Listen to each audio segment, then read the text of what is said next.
The fear of death. Famous athlete Antoine Wilson, aged 25, died in his sleep. Family loses battle with lawyers concerning ominous document. Prior to Wilson's death, his fear thereof had obsessed him. World-renowned neurologists and cardiologists reveal Wilson's frequent visitations. Wilson's funeral this Sunday will be attended exclusively by family. The secret is out. Wilson's body to be revived for one day. A controversial breakthrough, a public and free event. At the main lecture hall of the old university. Family disturbed by Wilson's documented and self-orchestrated wish. Organizers prohibit and collect all cell phones, cameras and technical devices upon arrival. As soon as the capacity of the hall is reached, access to excessive crowds will be denied. Wilson's body remains in the temporary custody of his doctors and groundbreaking chemists. Unprecedented event taking place this Friday. Sources reveal Wilson wanted to release people from their fear of death. Wilson's showcased body expected to render the face of death less abstract and more familiar. Family urges psychiatrists to be present at the scene to care for their loved one. Will the impossible take place? I don't know why I started walking toward the university that day. I had to. I felt it. I was scared not to follow this urge. The world felt empty to me, as if things were shifting, not necessarily in the right direction. I think fear walked right next to me. I must have wrestled my way through crowds that I never saw, acknowledged, and couldn't remember. I ended up standing in between the lecture hall where Wilson lay and the outside corridor, the edge of the door against my hip, the 4 security members staring at me. "In or out?" he screamed, overwhelmed, irritated. There was so much noise. I couldn't hear it. My gaze went straight to Wilson, his body in the open casket, a black blanket holding him. He was naked. This was what he wanted, I thought, but why?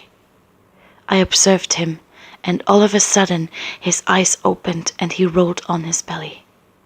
I became aware of his weight. There was no twitching, no nervousness. There was life in his body that looked deserted of it. Was it his? Still.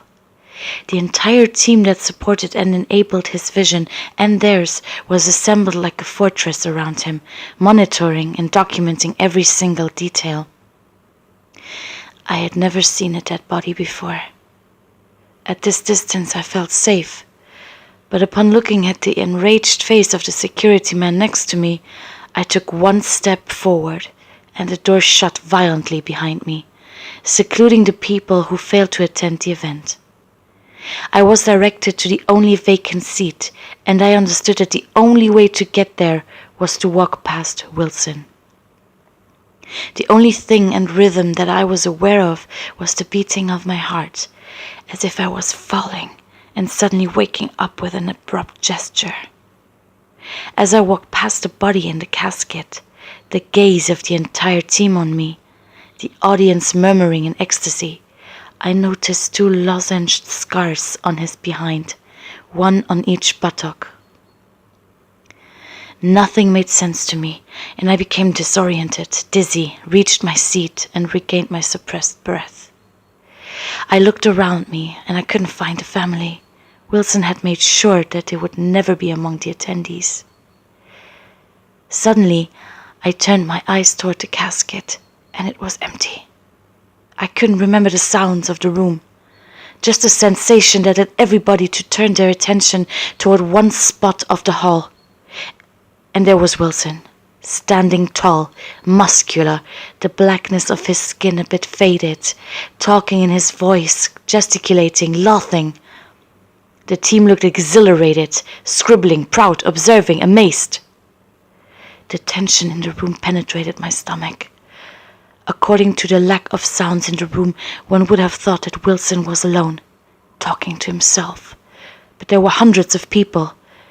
I knew that the distance would shrink between us. I knew that there was a reason that I was sitting here, waiting for him and avoiding him at the same time. When I observed him, I couldn't focus on anything. This was incredible, and it wouldn't sink in. I was sinking, collapsing within myself.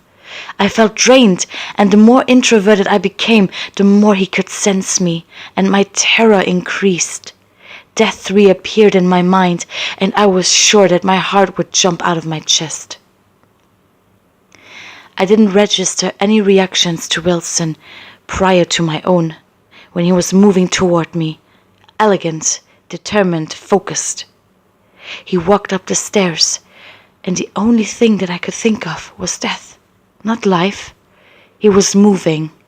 He was looking right at me, smiling, non-threatening, as if he was about to ask me how I was doing, starting a casual conversation, as if I had just met him at the bar. He had been 25, and I was 25. Was I alive? What was happening? When he came closer, I could smell the chemicals evaporating from his skin, the artifice, the body, the natural texture intertwined with something unprecedented, deracinating. His presence became overwhelming, and I felt like I wasn't in my own body anymore, that something had taken place. But he seemed to be the only truth in the hall, the only fact in the room, and an inescapable reality.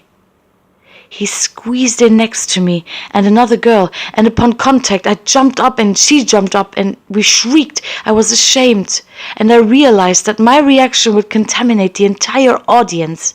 The atmosphere was that fragile. He was in charge, his team contemplative, calm, as if everything was already predetermined, planned ahead, predictable. Me, the audience, but not him. He was anything but. He was the focus, the center of attention. I didn't matter to them, but to him. My reaction to him was uncanny, exaggerated maybe. I was the one causing a scene, not Wilson. He interacted normally with me. I freaked out. I was out of control. He was calm and gave me more time as he walked away, moving through the rows. After a while, I regained control over my own body and tried to feel rationally. I tried to accept his presence as mine, that he was the future, not the past, that he had revolutionized death. My thoughts shifted, and the horizons of my mind widened, and I could feel the air in my lungs again, the stale and sterile odor circulating in the hall. I forced myself to follow Wilson's every move, never deviate my eyes from his face, and I wanted him to come back to me, the fear still boiling in my gut. He returned my gaze. He had not forgotten about me, and again he initiated contact with me, and this time he walked straight through one row to get to me. I composed myself and thought about his life. The girl next to me made room for him and sat down on the floor. She was calm too now. Everybody was quiet, all eyes in the same direction.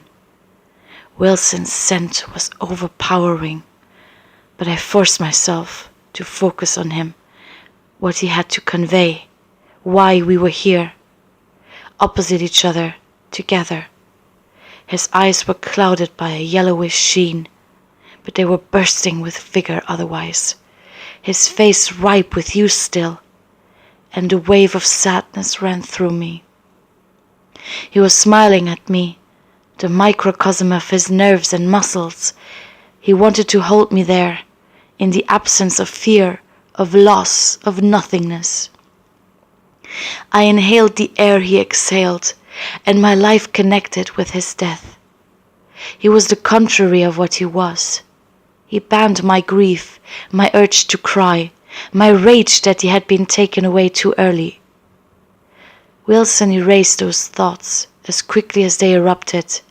They were not his reality. He replaced every single one of my impulses with sensations that offered continuation, recreation, recuperation. I joined his gleefulness effortlessly and swallowed my bitterness, doubts, and sorrow. Wilson recognized his success in my eyes, held out his hand to put mine in his, and placed it on his chest.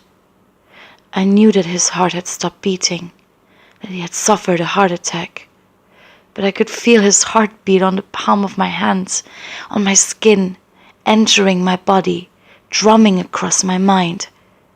I cried tears of joy. There he was. It was inexplicable. I had loved him then and there. This man who I had never met before. I valued him beyond reason, and he had given me a gift without losing himself, even a little piece of himself. He was entire. Sacrifice didn't exist. I felt him leave my side and watched him walk down the stairs back to his team, and they helped him back into the casket. They checked his body, his temperature, and he was smiling throughout, making jokes, clapping his hands, making conversation, his hands on the sides of his casket, and he lay down, the black blanket warming up his naked body, and he looked as if he had just tucked himself in bed, a little boy, beloved and cared for. Death had lost all previous associations. It had a new name, a new face, a new perspective.